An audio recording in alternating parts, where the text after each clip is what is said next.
Types of variables in research and their uses. First of all, quantitative researchers and statisticians use variables to describe and measure the items, places, people, or ideas that they are studying. It must be noted that qualitative research does not normally use variables. Because qualitative research aims to gather non-numerical data, such as the lived experiences of victims of Super Typhoon Yolanda, it does not intend to measure the relationship between and among variables in the study. Now, there are many types of variables in quantitative research, and researchers must choose the right variable to measure when designing studies, selecting tests, and interpreting results. And researchers must understand the different types of variables and their uses, because a strong understanding of variables can lead to more accurate statistical analyses and results. In what follows, I will very briefly describe the types of variables and their uses. Independent variable. An independent variable is a singular characteristic that the other variables in your experiment cannot change. Age is an example of an independent variable. Where someone lives, what she eats, or how much she exercises are not going to change her age. Independent variables can, however, change other variables, especially the dependent variable. In studies, researchers often try to find out whether an independent variable causes other variables to change, and in what way. Let us consider this example. How does sleep the night before an exam affect scores in students? The independent variable in this example is the amount of time of sleep, while the dependent variable is the test scores. As we can observe, the amount of time of sleep, that is, independent variable, can change the other variable, that is, test scores, that is, dependent variable.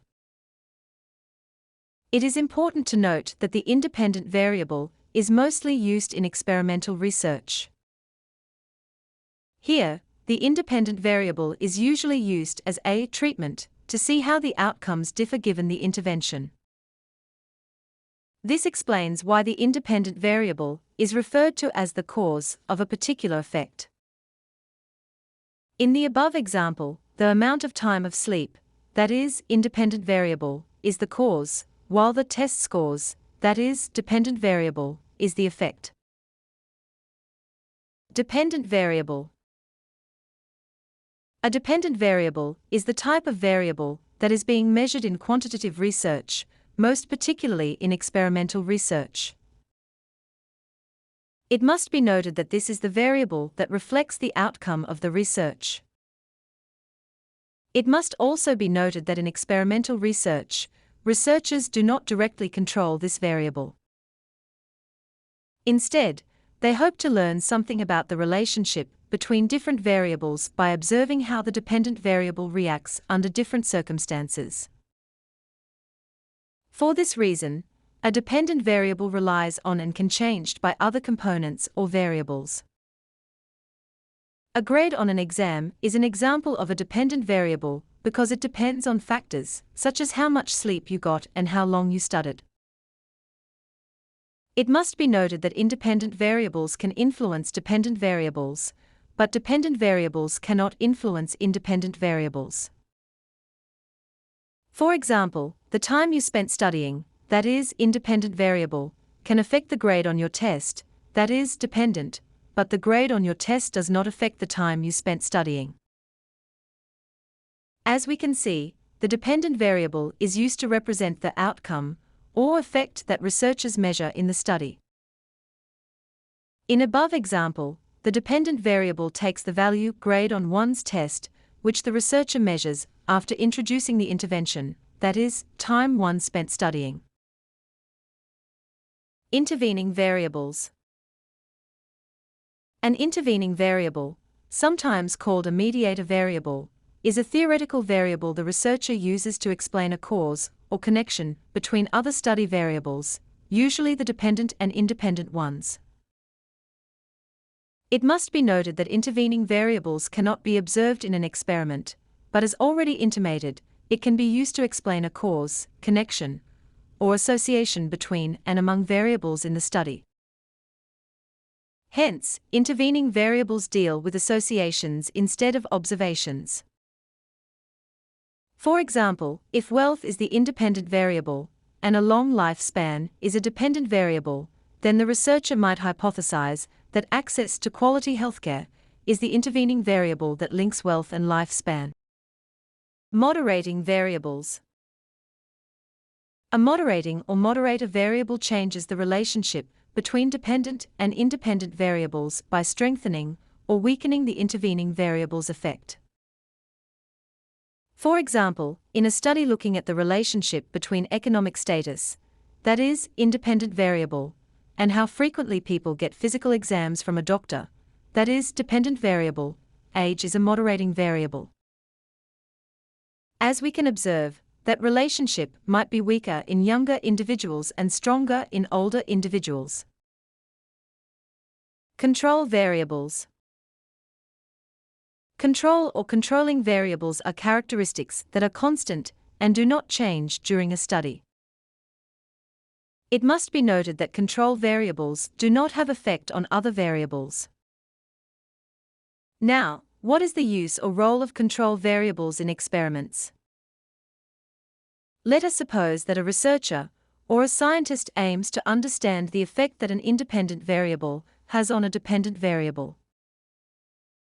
Here, control variables help ensure that the experiment results are fair, unskewed, and not caused by your experimental manipulation.